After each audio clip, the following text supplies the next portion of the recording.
December 4th. This is the Legit Betting Edge podcast, episode number 18. My name is Brian Bonito with my partner, Scott Johnson. It's early Friday morning. How are you, Scott? I'm doing good. Actually, just got back from the golf course. Hit some balls on the range. Feeling good. The weather's beautiful over here, so getting ready for some football action this weekend. Some playoff football and some college football with the playoffs. I love this BYU Coastal Carolina matchup. I love that they're doing this, so I can't wait to talk about that game.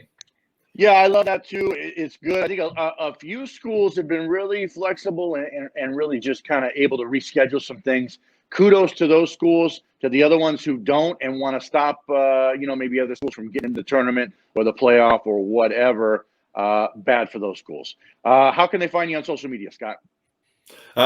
Well, always go to my Twitter feed at ScojoAZ Sports. You can find me there. I'm always putting content. I'm really doing a lot with college basketball now, so that's probably mostly what you're going to see from me on Twitter. You can go to my Instagram, which is Scojo Picks. And on Facebook, I have a page there, Scojo Picks also. And my website is scojopicks.com. So that's where you can find all my content. Okay, you can find me at my_bankroll on Twitter. This is Legit Betting Edge podcast channel on YouTube. If you're watching it here, smash the like button, give us a subscribe. The more subscribers we have, the better we can do. The more likes we get, the higher up we show in the search results. So we do appreciate that. Let's get cranked up. We have college football first. We're going to go over some college football. Then we're going to go into some NFL, and we're going to do it all. We're even going to do the Monday night game on this podcast today. Let's get rolling, Scott. All right, first game is going to be Texas A&M at Auburn. Texas A&M favored by 7. The total here is 48.5. Texas A&M has been a good team, a surprise team all year. You know, they had a big win against Florida. They've been playing really good football. Auburn, just coming off the Iron Bowl where they got drilled I actually had Auburn there, the plus 24, and that bet was never going to win, so that was terrible. But Auburn, Bo Nix, he was big for me the week before. I had that play against Tennessee. I really liked them against Tennessee, and still that was a little too close for comfort for me in a really bad Tennessee team. They were able to eke that out. But here, I love Texas A&M. I think Texas A&M's got a ton to play for. Auburn, they're decent, but I think Texas A&M is going to be really motivated here. And I'm not going to do anything on this game, but if I'm leaning or giving a pick, I like Texas A&M to cover the spread here and to win this game. Yeah, A&M had a shot to really put LSU and cover that spread. I was on A&M last week. They didn't cover that spread. They gave it away late to LSU. Really annoyed me. Really annoying, not just for me, but bettors around the world annoyed. Auburn, they laid an egg, never had a shot in that game. And I don't think Auburn's up for this game either. I think A&M may play a little better than last week. They had some drives that they didn't execute properly, and they were in scoring position on LSU quite a few times, and I don't know who's calling the plays over there, but they just didn't execute well against a hurting LSU team in that game. But if I play this game, I obviously I lean A&M. Auburn just isn't capable of winning this game, I don't think, even though it's at home. I think after the Iron Bowl, they put everything together for that game, and they just laid an egg. Do they play a little better in this game? Possibly. Still, I think 7 points. I think A&M can cover that spread. I don't know what I'm going to do with it. I know A&M's going to win this game. I may tease this. I may money line it and parlay it with a couple other games just because I've been getting backdoored this year and I don't like it. So I may just play some straight money lines. Refs have a lot to do with these games lately, and COVID has a lot to do with these games. And I don't know if I want to take a chance with any spread this week. We'll see how it goes, but that's how I feel right now. But A&M wins this game, according to me, in my opinion. Okay, let's go to, let's see, next game. I'm slacking here. Florida. Why didn't that work? Florida. There we go. All right. There you go. Florida at Tennessee. Florida favored 17.5 here. Tennessee has just been a dumpster fire ever since the first 2 games this year, and then that first half against Georgia. Ever since the second half against Georgia, they've had all kinds of issues, all kinds of problems. I really like this Florida team. Trask and Pitts, that combination there has just been lethal. And Florida, to me, has just been getting better and better and better, and they're getting a little bit better on the defensive side. I'd like to see them get a little better on that side of the ball. But I don't see Tennessee giving Florida. I mean, that 17.5, the hook there kind of scares me a little bit. If I could get it at 17, maybe I would jump on Florida here. Probably going to be a no play again on this game for me, but I really like this Florida team. I think they're going to go into Tennessee and put up a big number, and I don't know that Tennessee can keep pace with them. And I follow you on that one. Here's what I think. First of all, Tennessee's a dumpster fire. This 17.5 is begging for money from Tennessee. You just see that hook there, laying it out there. Florida has not covered any big spreads this year. Is this the game they do it? I'll tell you what, it could be, but I'm not going to be putting my money out there to find out because I've gotten burned on Florida. And I know this Florida line in the last game moved from 21.5 to 24. It hit 24, landed on 24. It's just an inflated line. Will they cover it this week? Hey, listen, I'm not going to be on it, but they probably will. Tennessee has no shot in this game. No, that's just the way I feel. I don't. Yeah, they're done. Yeah, they're a dumpster fire. They're train wreck, and they're done. Okay, all right. So let's go to the Big Ten. Well, I was actually really looking forward to this game, Indiana at Wisconsin. It's a shame that Indiana's lost their quarterback. Indiana's getting 2 touchdowns. I've actually seen 14.5 in a couple places. Going to Wisconsin, Wisconsin, what do they really have to play for? After suffering, I think they've lost a couple games due to COVID. The Big Ten and the Pac-12, let me just say this. The Big Ten and the Pac-12, they shouldn't have any teams in the playoff as far as I'm concerned because their conferences shit the bed. They didn't do what they should have done. They should have followed the SEC. They should have followed the ACC and all these other conferences and given themselves plenty of time to, for schedule changes and stuff like that. They didn't do it. So is Ohio State one of the best 4 teams? Absolutely. I agree with that. But I just think, my personal opinion, Pac-12, Big Ten, sorry, you're out this year. Okay, that's over. All right, so Indiana at Wisconsin. I was really looking forward to this game. And like I said, Indiana lost their quarterback. This Indiana team's still a scrappy bunch. I don't know anything about their backup quarterback. I don't know. I haven't seen him play. So, that's tough to go into Wisconsin without your best player and try to hang with Wisconsin. Wisconsin's a good team, but I mean, they've had a couple of dips after, a really good start against Michigan and Illinois. So, I would be inclined actually probably to be on the Wisconsin side here because I just don't know what Indiana has in that backup quarterback, and until I see it, I don't know how they stay with Wisconsin here. So it's a shame. And I can't bet this game just because of that reason, and it is a shame because Indiana was playing very well. But like you said, they are a scrappy bunch. They do force turnovers, and that's defense. And Wisconsin had they got beat by Northwestern. And I think this total is about right. I think this game comes in low. And I'm not playing the game, but I'm just going to give you my opinion. I think the game comes under 45. And I think Indiana's going to stay inside this number. I think they're going to find a way because the team is a good, solid team all the way around. The QB wasn't doing everything. The defense, how many turnovers did they force against Michigan State? I mean, just they're all over the place. Even Ohio State. Ohio State. Yeah. They discombobulated. He didn't know what he was doing. And listen, he should not be a Heisman Trophy winner. He just got his name escaped me at this point. Ohio State quarterback. What's his name? Justin Fields. Yeah. He had a terrible, rough time against Indiana defense in Ohio State. So I just think Indiana can go in here. I think they can stay inside this number. I think it's a low number. I think they score a few points. I think Wisconsin maybe scores a few more points. But again, if I was a betting man and you forced me to put my money, I'd put it on the under and Indiana plus the points.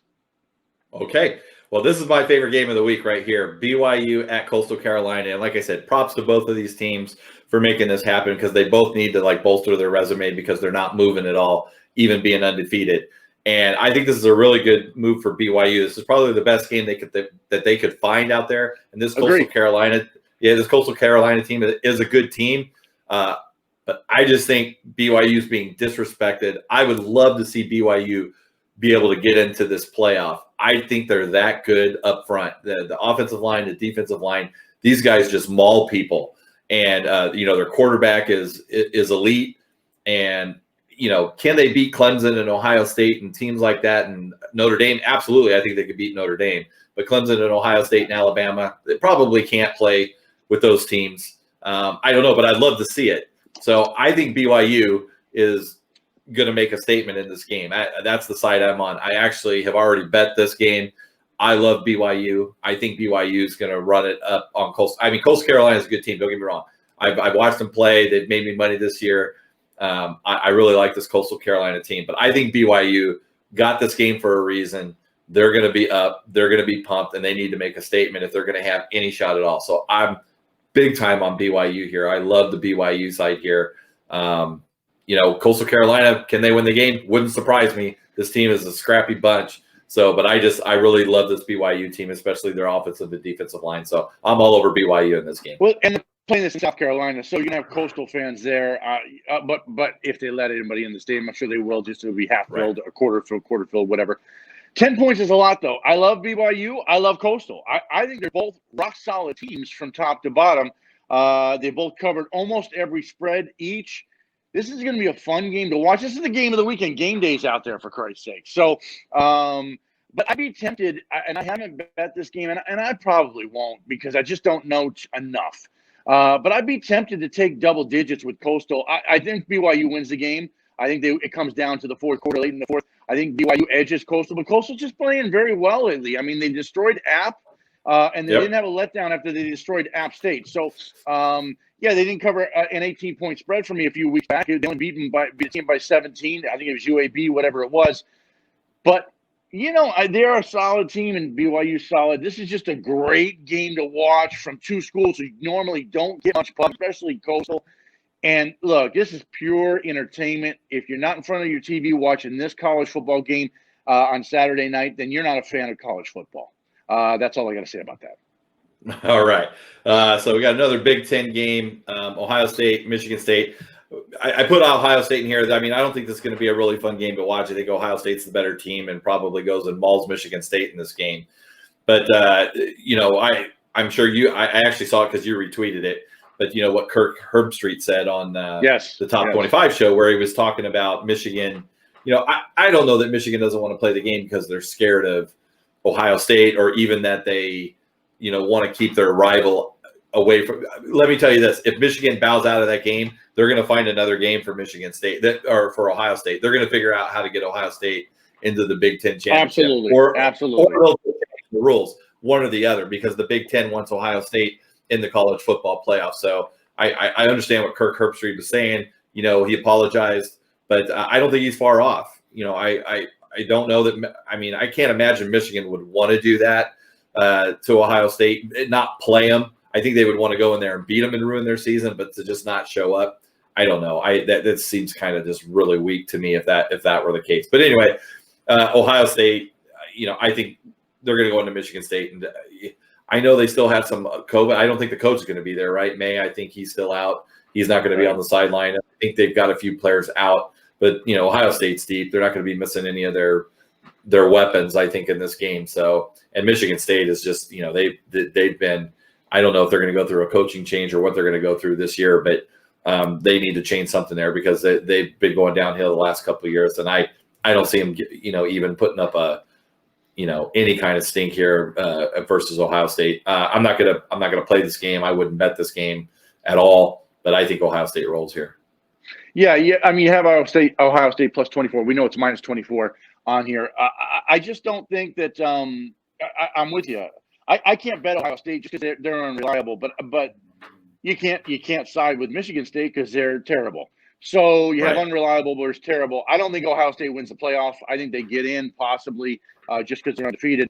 But I don't think they have a shot at the title, the national championship this year at all. I think Alabama's running front, and Clemson will be the only team if they can pull it all together and have no COVID issues by then. Perhaps they can challenge Alabama. Alabama's just steamrolling people right now. But bottom line is this. This game in particular, the spread is inflated by probably 7 points. Can Ohio State cover it? Yes. If I was betting a side, I'd take Ohio State. I'm not going to bet any of it. It's a joke. I can't bet the game, and we will move on.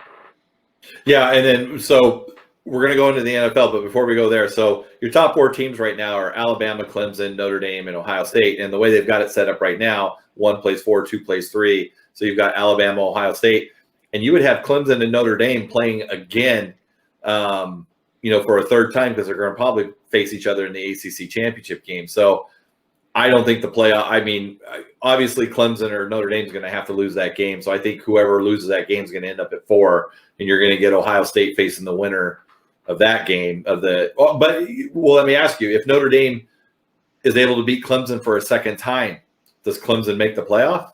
Do you think they keep Clemson in the playoff? Well, what we're saying is Clemson, Ohio State, and Alabama, and Notre Dame are in top 4 right now, right? That's what you just said. Right. Okay. Right. So what? 1 plays 3 and 2 plays 4. Is that what that is? 1 plays 4, 2 plays 3. So my question is, so let's say they play in the ACC championship game and Notre Dame beats Clemson with Trevor Lawrence. No. Oh, do you think Clemson stays in? No, Clemson does not stay in. Clemson gets kicked out and somebody else gets in. Yeah, absolutely. But if Clemson beats Notre Dame, does Notre Dame stay in? It just depends. I don't know. That's a tough one because Notre Dame now gets in the ACC championship game, and you're looking at teams probably playing each other twice. It's silly. Yeah. It's redundant. And then Clemson and Notre Dame could play each other 3 times. They feasibly could. It is silly, and that's why you hope that a team like BYU gets a shot to get close because someone slips over there, they slip into the top 4, maybe in the 4 position, and they're able to play Alabama in the first in the semifinal game. Something like that. All right, so let's move on to the NFL. Our first game, we're going to have New Orleans at Atlanta. New Orleans favored here by 3, and the over/under is 45. And I really like the way Atlanta's been playing ever since the coaching change. They've been playing solid. I mean, I know they went into New Orleans and lost there without Drew Brees, but they only played 2 weeks ago, so now they're right back at it. They had a huge win against Las Vegas last week. I mean, they just destroyed the Raiders. I don't know what the heck happened in that game. I liked Atlanta in that game, but I didn't see that coming at all. So this week, I'm going to take the 3 with Atlanta. I don't know if Atlanta wins the game outright. New Orleans is tough. They've been, they played a really tough game last week against a quarterbackless Denver Broncos, which was a joke. But anyway, I like Atlanta in this game to cover the 3, and I kind of like them to win here. I think they can pull out the win here against New Orleans, and Atlanta they're making a push because I'm telling you what, Arizona's going in reverse. We talked about it about a week ago, and you said Arizona's in trouble. And I totally agree. Arizona is absolutely in trouble. Their coach can't get anything right, and they're slipping. So, that the playoff spot is there for their taking, and Chicago's not going to get it because they're in a tailspin too. So, Atlanta, if they can put a couple wins here together, they've got a shot. So I really like them in this game. I'm definitely going to take the 3, and I would say I like Atlanta to win it. Yeah, and I'm right there with you because here's the deal. New Orleans benefited from Atlanta not knowing who was going to QB or what he would do. Now they got some film on him. He went to Denver. Denver didn't have a quarterback. So these are 2 cream puffs that he basically played. Atlanta now, they beat the Raiders. Look, let's be honest. Atlanta beat the Raiders because the Raiders put everything they had against the Chiefs and came up short, and now you got to travel to Atlanta. They're just not focused for the game. So is that really an Atlanta victory? Well, kudos to Atlanta for being ready for them, but really the Raiders – it was just a result of the Chiefs game. The Raiders let the Chiefs beat them twice, essentially. And I'll be honest, I don't know if the Raiders might get upset by the Jets this week unless they're a mature team. So I know we're not going to review that game on this podcast, but I just want to toss that out there. I like Atlanta to win this game, though, because I think last week gave them confidence. They were starting to build confidence. They lost it a second in New Orleans. I just think they're going to be ready. They're going to be tough. And I like Atlanta to win this game outright. I'll gladly take the 3 points. And I just think New Orleans goes down after winning, I think 9 in a row or whatever it was. But to me, I never look at New Orleans like they're nine in a row, but their schedule just really hasn't. I mean, they played Tampa, and Tampa's not ready right now. They're just disorganized. Speaking of Tampa's off this week, right? But Tampa is missing a massive discipline, the same as the Cardinals are. Only thing is different is Tom Brady and the coaching staff have an ability to pull everybody in Tampa in time for the playoffs. But I digress. Go back to this game. Atlanta +3 is the play, and I think they win. And I think you're going to see New Orleans get stopped this week. Okay, next game is going to be Cleveland at Tennessee. And, Cleveland, every time I look at Cleveland and I go through a game or whatever, I just kind of go past Cleveland. I never even really take them seriously. But man, I went back. I was looking at some numbers and everything, man, this Cleveland team is they're gritty and they're tough. You know, they run the ball, they play defense. They got blown out at Pittsburgh, but other than that, they've been pretty much in every game that they played, and they played 3 really tough weather games at home. And you know, they were in all of those games, and now they're playing a Tennessee team. 53.5 here. I actually like the total in this game. I like the under because both of these teams like to run. Tennessee's defense scares me, but I like Cleveland's defense. I think they're tough. And I think I kind of like Cleveland to stay inside the 6 here. I don't know if they can win the game, but I really like the under here, 53.5. For me, I think that's just a little bit inflated. I think this is going to be a hard-nosed, a tough-fought game, and I look for this total to go under. So that would be more my play on this game, and I think Cleveland can stay inside the number, but I'm probably not going to have a play on the side. Well, here's what you got Myles Garrett coming back. He's been out last couple of games from COVID. I believe he was out last week. Yep. So he's coming back. He's fresh. Cleveland fends off. They get leads and they fend off teams. Now I got juiced by a ref last week on a fan on fourth. I mean, brutal. But Cleveland does what they have to do to win games, and they win in terrible conditions, and they win on the road, and they were going to cover that game by 8 on the road. And I think they go into Tennessee. I'm not calling for the outright, but I will tell you this. I think Cleveland stays strong. They're stout. They don't make mistakes. They'll stay inside the number. Tennessee had a couple bursts here because they got serious. They weren't they weren't focused. But I just think they're going to meet a team that's been focused for 3 weeks, and you have a tough time moving that kind of team. I think Tennessee's a little softer than Cleveland. I don't know that Cleveland can pull the upset because it's in Tennessee, but I think Cleveland definitely stays inside the 6. I'll gladly play Cleveland +6 this weekend. Okay, well, let's go to my team here. We got the Los Angeles Rams at Arizona. The Rams favored by 3. And Arizona, man, I mean, Kingsbury is probably the most frustrating coach in football. I mean, Arizona's my team, the team I support, so it's even more frustrating for me. But that guy just can't seem to make a decision, the right decision. Every decision he makes, I think, is hurting his team. No confidence. And they're just the end of the game. They just can't manage the end of the game. And he's cost. I mean, I know Zane Gonzalez has got to make kicks, but I'm putting most of this on Kingsbury and his inability to manage the games late. And, Arizona's been in every game, and they're going to be in this game probably for a while too. But I think, the Rams, I don't know what happened last week against the 49ers. That Goff was absolutely brutal. Goff gave the game away. Yeah, Goff. Yeah, he was absolutely brutal. But I think the Rams are going to get right here. Hopkins and Ramsey, they're going to renew their rivalry from Houston and Jacksonville. And, Kyler Murray, he banged up his shoulder in Seattle. This offense does not click unless Kyler Murray's legs is a part of this offense, and he's running. And Belichick, Seattle kind of showed the blueprint. Belichick mastered the blueprint, kept Kyler Murray, and it's a copycat league. Everybody's going to do the same thing. So I don't know how much if Kyler Murray can get loose and, have over 75 yards rushing in this game and maybe a touchdown, maybe Arizona has a chance. But I just don't like the form Arizona's in. I'm always rooting for them to win. They're my team, but I don't like them at all this week. I like the Rams -3, and I think that Arizona continues to tailspin here. Yeah, listen, I respect that. You're an Arizona fan, and you're going against your team because you understand the reality is dollars make more than cents. So here's the thing. Arizona is soft. And what I mean by soft is they're finesse. They're a finesse team, and if everything goes right, they can blow a team out. And if things don't go right and they're off a little bit, they can get pushed around. And I think the Rams are just the team to push them around. Now, make no mistake now, the Rams have Goff, and Goff is terrible. Kyler Murray is heads and shoulders better than Goff.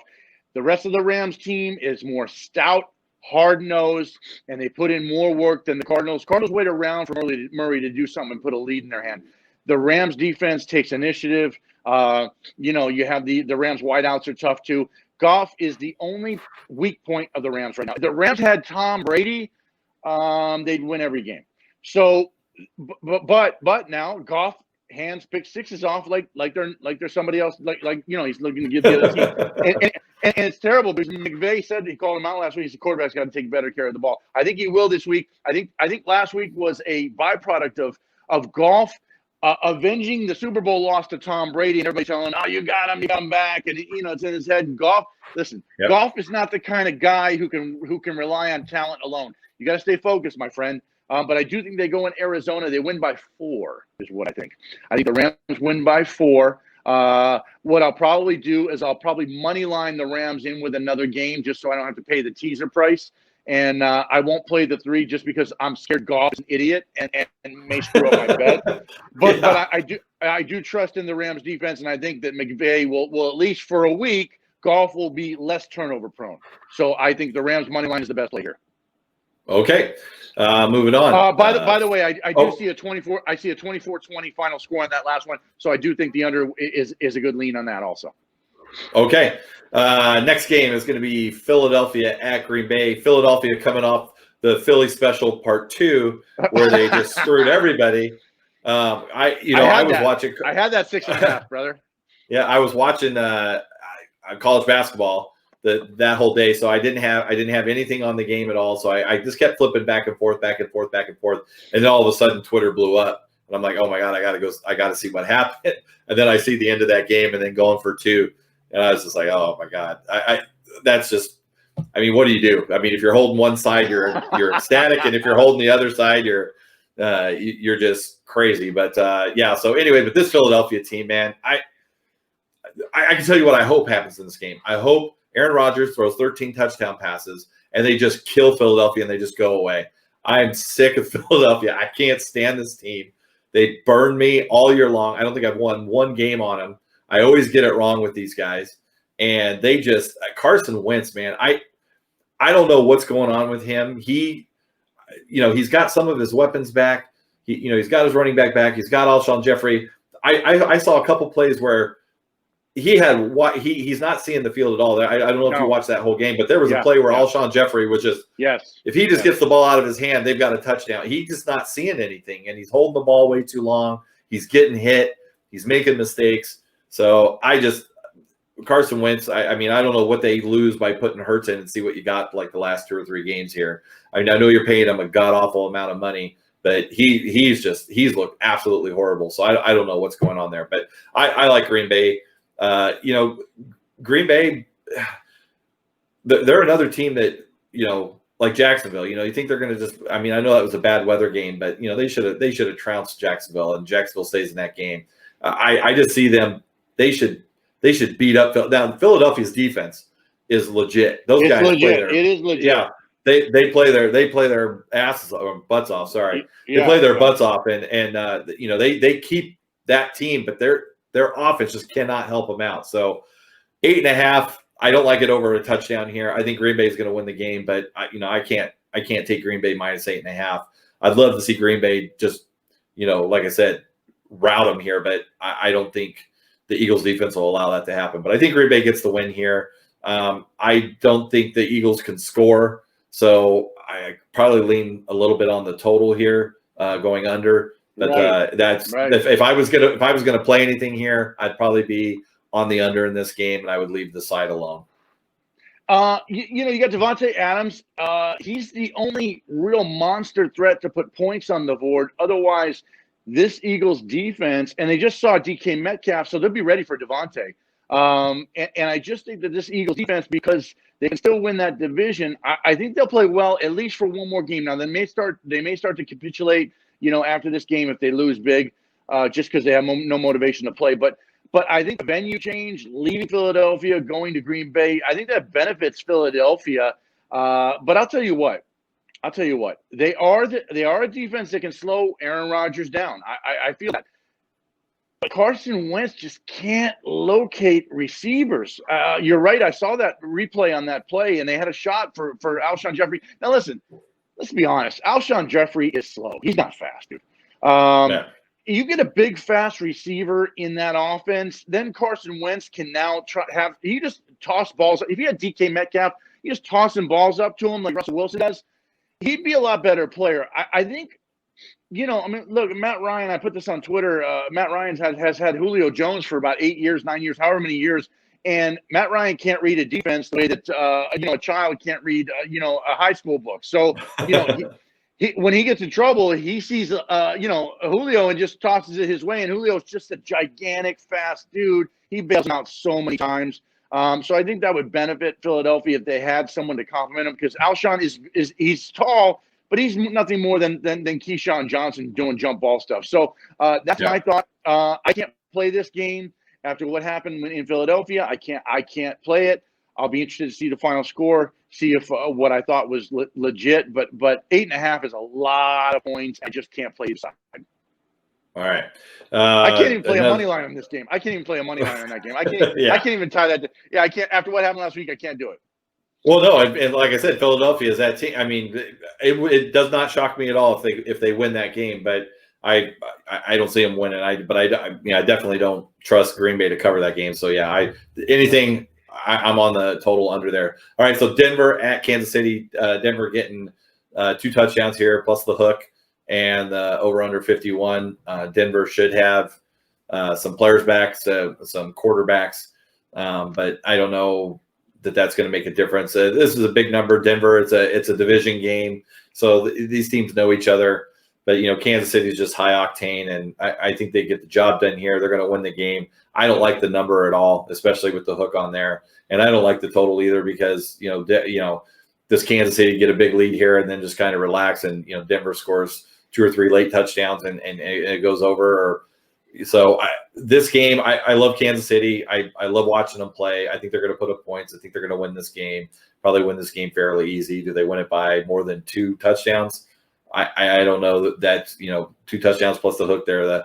That back door is wide open. So I probably stay off this game altogether. I don't like the total either.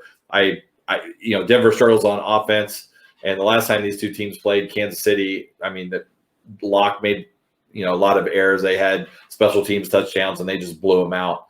So I kind of see a similar game here. I don't know if Denver makes as many mistakes. And like I said, that 14.5 just scares me, the back door. So I'm going to probably stay off this game altogether. Well, I was begging for Denver money with that hook there in Kansas City. Look, Kansas City hasn't covered a game in a while. They didn't cover last week. They didn't cover the week before. That trend after a team plays in Las Vegas, they don't cover, still stands because Kansas City couldn't after winning by 17, couldn't hold on by 3.5 and win by 4 against the Bucs. They win that game by 3. They go home. Denver, look, 3 quarterbacks are out. They're irresponsible. You think they're going to come back and be able to stay close to a Kansas City team after they screwed their team over? I just don't see it. This quarterback, this Drew Lock, his head is somewhere else. I don't, his mind is half in the game and half wanting to be some superstar somewhere because he's the quarterback of the Broncos. I think they get blown out this week. Am I going to play it? No, because I don't like playing these big spreads. But I think Kansas City handles them. I think that Kansas City finally gets a cover and they blow a team out, and Denver is just the team to get blown out. Yeah. No, I agree, but like I said, I'm going to stay off this game, and let's go to the Monday night game, which is going to be Buffalo at San Francisco. I have to double check this because I just looked at it. Is Buffalo? Is this pretty much a pick'em game? But I thought it was Buffalo. Buffalo opened as a 2.5-point favorite. I don't know. Is it down to a pick'em now? Buffalo cannot be +1 now. And if they are, that's a lot of money coming in on San Francisco.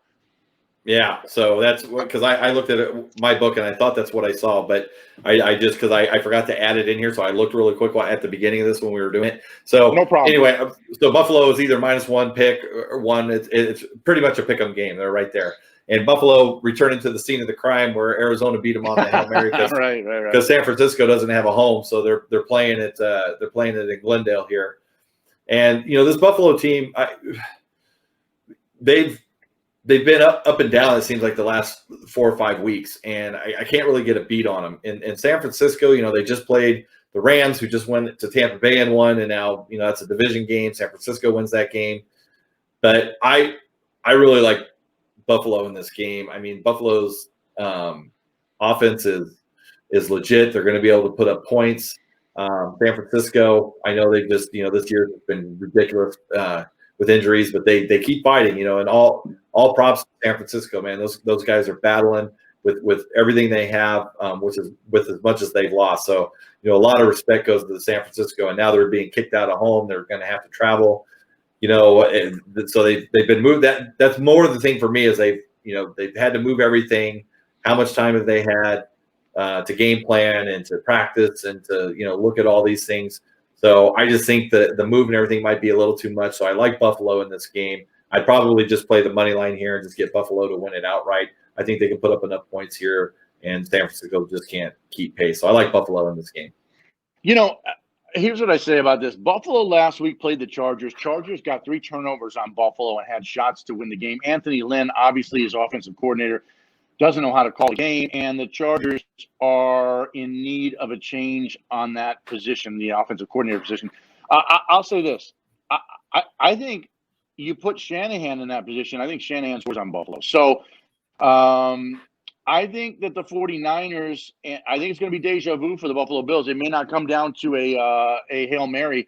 I think Buffalo's going to lose this game. I think San Francisco's going to pick up a victory here. Buffalo have been playing well. They got a great record. Josh Allen is, he's all their offense all the time. And I just think San Francisco has enough defensively to make something happen.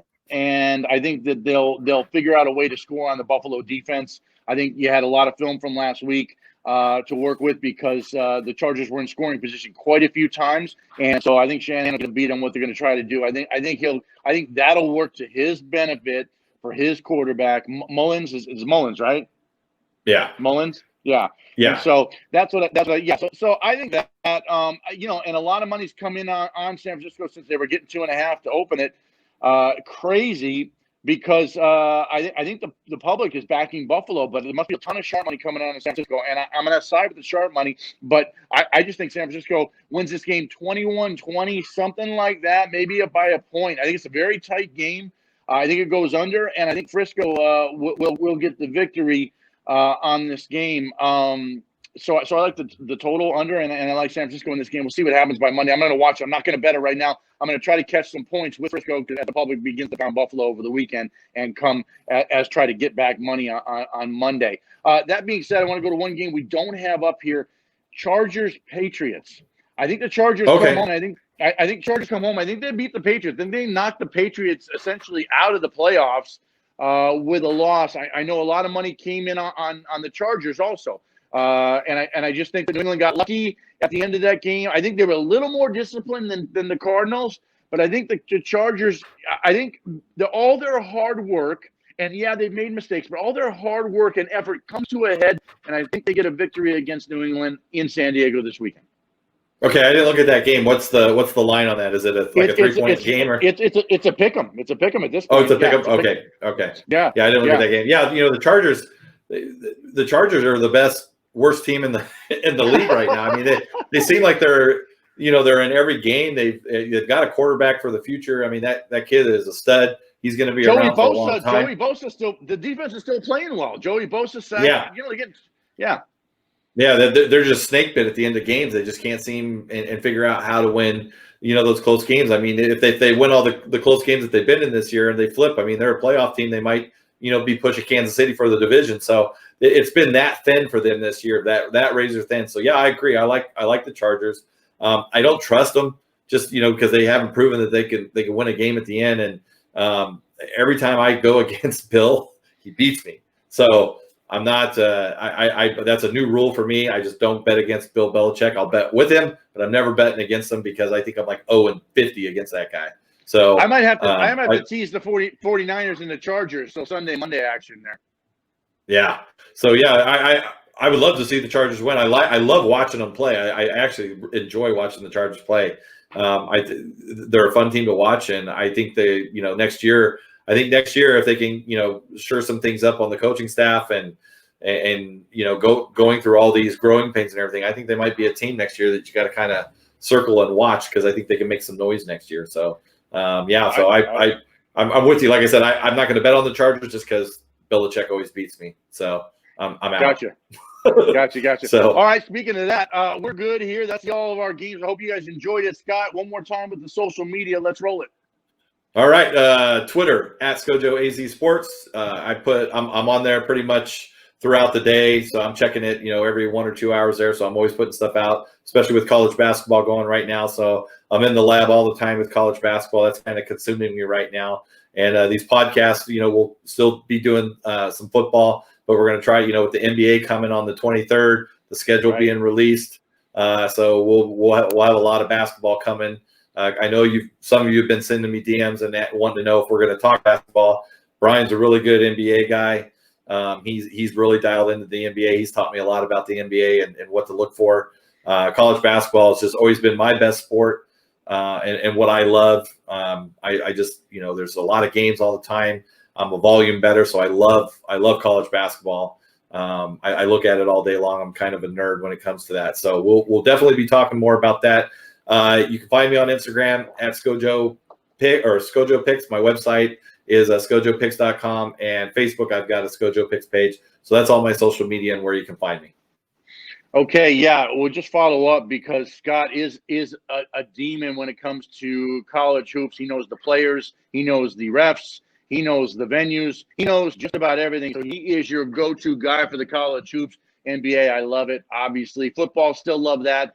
Any game that I play, I don't generally share everything on Twitter. But if you DM me, I'll help you out if I can. You can find me at @my_bankroll on Twitter. You can, if you're watching this on YouTube, punch the like button, subscribe to the channel, and we will talk to you soon. This is the end of episode number 8.